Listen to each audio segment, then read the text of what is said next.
வருஷம் துவங்கி முடியும் மட்டும் கண் வைத்து காத்தீரே ஆராதனை.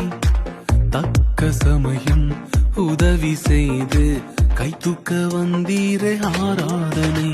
நான் கடந்த பாதைகள் எல்லாம் வேறு யாரும் பிழைத்ததில்லை. நான் கடந்த பாதைகள் எல்லாம் வேறு யாரும் பிழைத்த